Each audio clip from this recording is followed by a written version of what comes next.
If you're over 40 and you've got $50,000 sitting somewhere, whether that's in a savings account earning almost nothing or split across a few retirement accounts you haven't looked at closely in years, there's a real question worth asking honestly. Is 10 years actually enough time to build that into something you could retire on?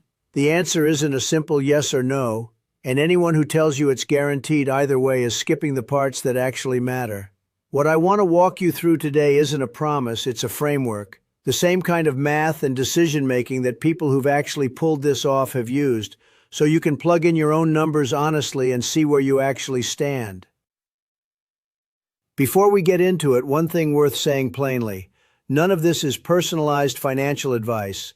It's general education to help you think clearly, and your own situation, your expenses, your health, your family obligations, all of that matters more than any number I put on a screen. The first thing almost everyone over 40 skips, and it's the thing that quietly sabotages the whole plan, is being honest about the problem in the first place. A lot of people in their 40s and 50s either avoid looking at their retirement numbers entirely because it feels overwhelming, or they've convinced themselves that something will work out eventually without a specific plan behind that belief.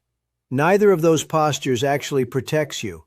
National surveys on retirement readiness consistently show a large share of adults in their 40s and 50s worry they won't have enough saved, and a meaningful percentage of retirees end up with little to nothing set aside beyond Social Security.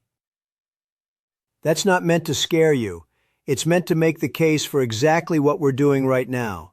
Because the 10-year window you have left before a traditional retirement age is still genuinely useful time, but only if you use it deliberately instead of hoping the market sorts it out for you.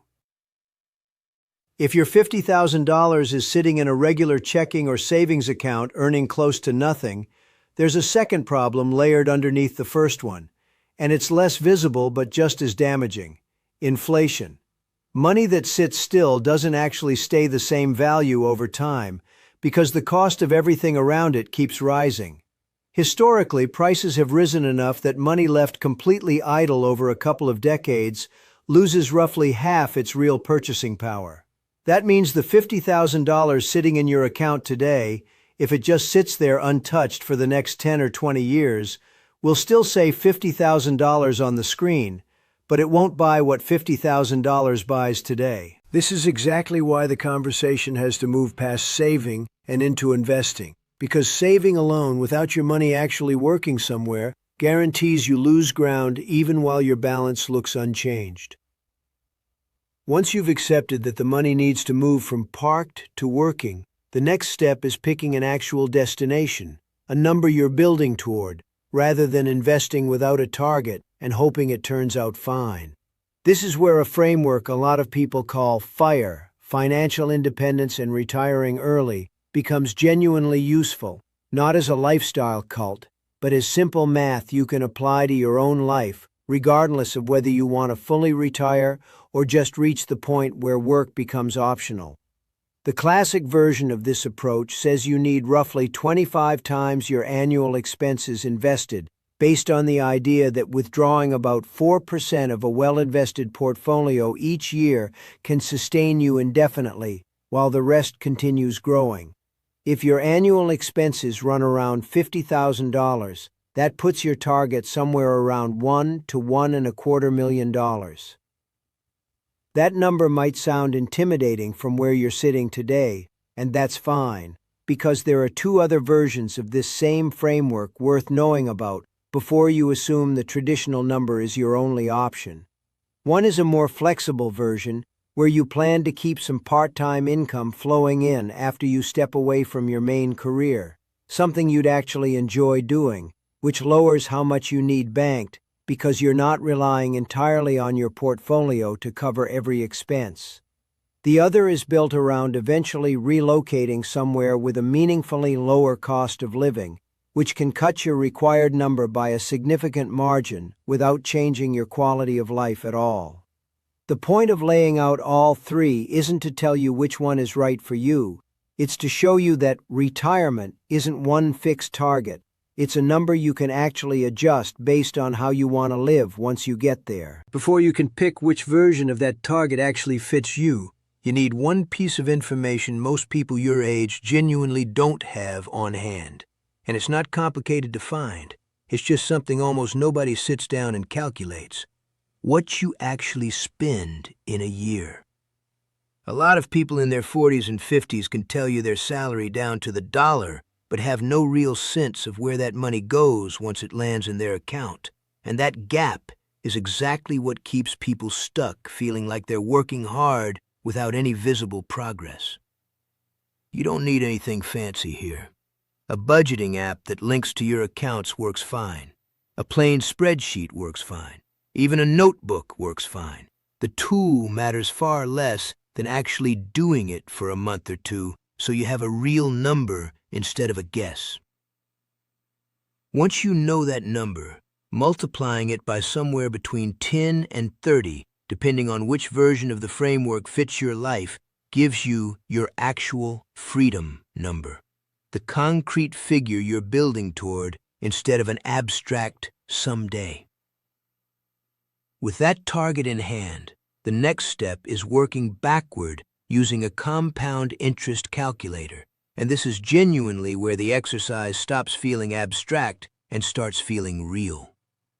Plug in your current balance, a reasonable projected annual return around the long-term historical stock market average of roughly 10%, your monthly contribution, and the number of years you have left, and the calculator shows you exactly where that path leads. Say you're starting with $50,000, contributing $300 a month, and giving it 25 years, you'd land somewhere in the range of $1.5 to $1.75 million. Now here's the part worth sitting with for a second, because it's the part that actually changes people's financial behavior more than any other single insight in this whole process. There are really only 3 levers you can pull to move that final number, and once you see them laid out side by side, the path forward gets a lot less mysterious. You can increase your current starting balance if you have more to invest right away. You can increase your monthly contribution, which tends to move the needle the most for someone starting in their 40s rather than their 20s, since you don't have decades of time to lean on.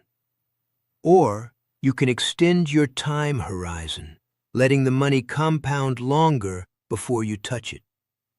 Pulling any one of these levers changes your outcome meaningfully, and pulling more than one at once is exactly how people who started later still end up somewhere solid. There's a second calculation worth running alongside that first one because it answers a slightly different and arguably more motivating question. Not how much you'll end up with, but how many years of working you can actually cut off the front end by changing your savings rate.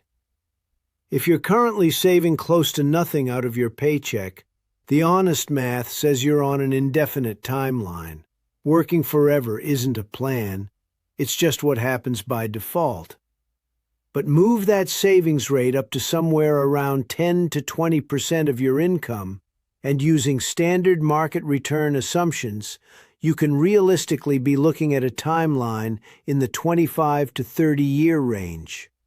Push that further into the 30 to 40% range, and that number can drop into the 15 to 20-year zone. And for people who commit to an aggressive savings rate above 50% of their income, often by deliberately keeping their lifestyle modest while their income grows, the timeline can shrink into a decade or less. None of this requires exotic investments or insider knowledge. It requires an honest number, a target, and a savings rate you actually commit to rather than one you mean to start next month.